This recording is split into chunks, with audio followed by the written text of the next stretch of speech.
John Bolton, John Brennan, James Comey, Letitia James, Adam Schiff, they're all among the current and former officials the administration is now investigating.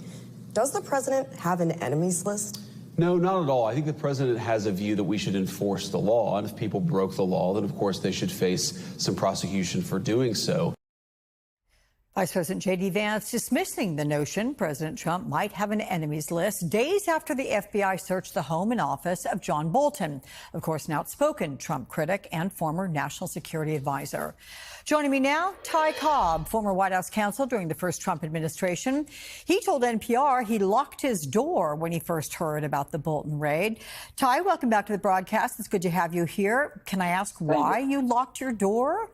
And do you see any justification, Ty, for the Bolton investigation? So let me take those sequentially.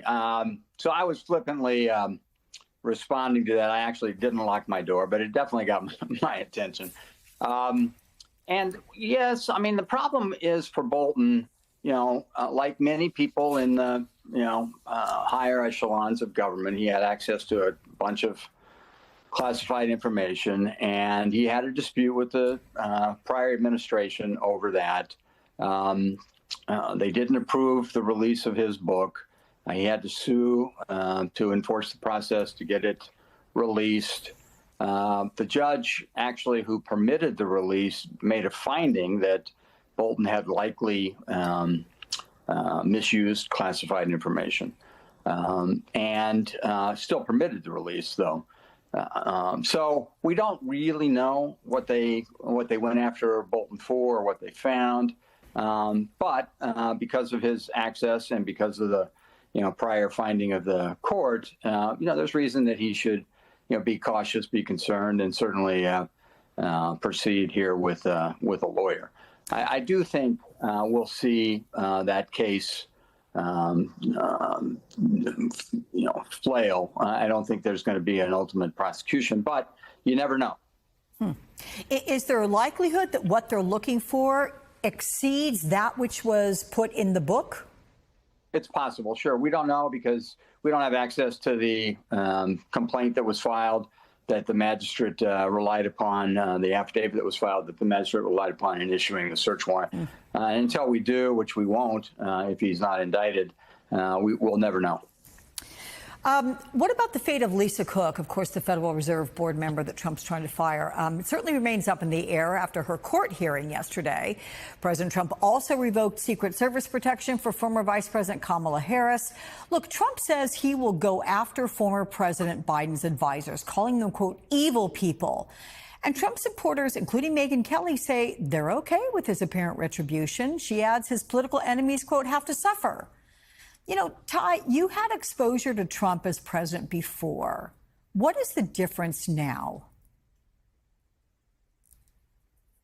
I think the difference now is the people serving him. In his first administration, at least for the better part of the administration, he had people of the character and ethics and experience in public service who were typical of the public servants we've had for 240 years, intelligent, high character, dedicated to the country.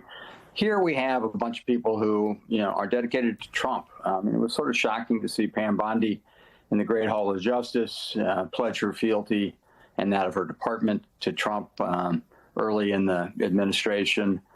We have Ed Martin, who's in charge of vengeance and retribution there, a man who couldn't be confirmed by the Senate for the D.C. U.S. Attorney position because there weren't enough Republicans who would back him, given his history of potential ethical violations and legally indefensible actions.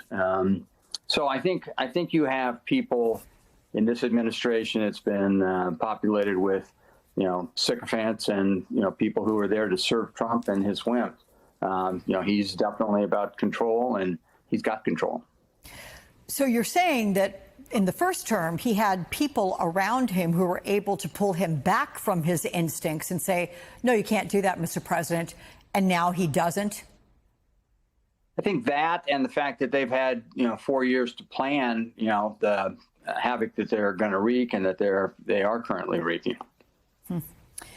Trump is denying quite often lately that he's acting like a dictator while he threatens more National Guard deployment in cities run by Democratic mayors. Let's listen together to some of what he said. Here it is.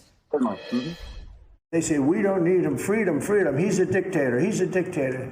A lot of people are saying maybe we like a dictator. So the line is that I'm a dictator, but I stop crime.